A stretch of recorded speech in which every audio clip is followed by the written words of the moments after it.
Il est 7h40, Nico Saliagas, l'heure de retrouver Jean-Michel Apathy. Et la presse au diapason ce matin, je vous livre quelques unes. Ouest France, prix du carburant, la grogne monte. Parisien aujourd'hui en France, taxe sur le carburant, une hausse qui passe mal. Bref, ça grogne, ça râle. Jean-Michel Apathy, c'est quoi? C'est un ras-le-bol ou c'est juste on râle pour râler? Non, il y a des raisons, il faut bien le dire. On estime qu'au début de l'année, il fallait 50 € pour faire le plein d'une voiture moyenne. Aujourd'hui, il en faut 70, donc c'est un problème. Et puis le gouvernement qui a augmenté les taxes sur la fiscalité, mais j'y reviendrai, n'a pas de chance parce que le prix du pétrole augmente beaucoup. Au début de l'année, c'était 50 $, le baril. Aujourd'hui, c'est 80 $ le baril et les experts estiment que ça peut monter jusqu'à 100 $ d'ici à la fin de l'année. Donc la hausse de l'essence ou la hausse du diesel est importante, elle est durable, et évidemment, ça ampute le pouvoir d'achat. On comprend que des gens ne soient pas contents. Des pétitions circulent qui rencontrent un grand succès. Une journée nationale de blocage des routes est prévue pour le 17 novembre. Et ce qui est intéressant, c'est que ce n'est pas un parti politique, une organisation, un syndicat qui met tout ça en place. C'est des initiatives ici et là. Allez sur les réseaux sociaux, il y en a énormément. Des gens qui se donnent rendez-vous en Bretagne, dans l'Est, dans le Sud-Ouest, pour dire le 17 novembre, on bloque les routes. Donc, la colère est là.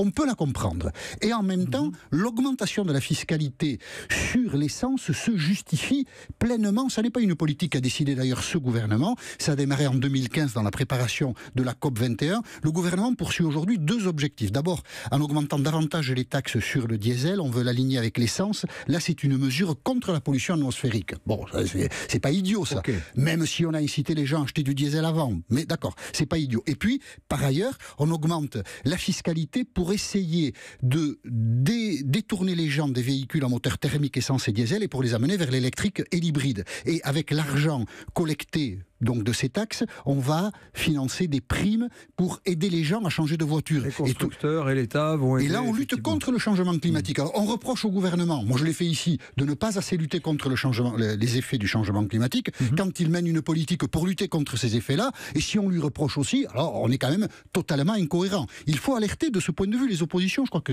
Christian Jacob vient tout à l'heure, qui tape sur le gouvernement en disant raquette fiscale.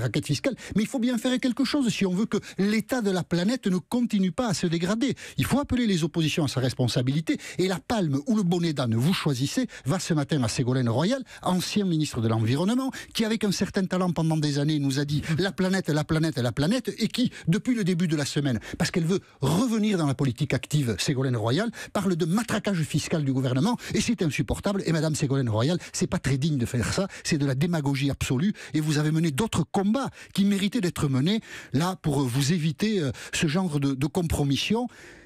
La planète va mal, il faudra bien par la fiscalité modifier les comportements. Le gouvernement dit qu'il va tenir bon et il lui faut du courage parce qu'il faut reconnaître que ce matin il est à peu près seul dans cette aventure. Tout le monde est contre lui. Madame Royal, si vous nous entendez, si vous nous écoutez par hasard ce matin... 39-21, voilà. Ou un hashtag Europe 1. Voilà. Généralement les ministres appellent, ou les personnes concernées appellent Jean-Michel Apathy. Oui, mais là 39-21 c'est mieux.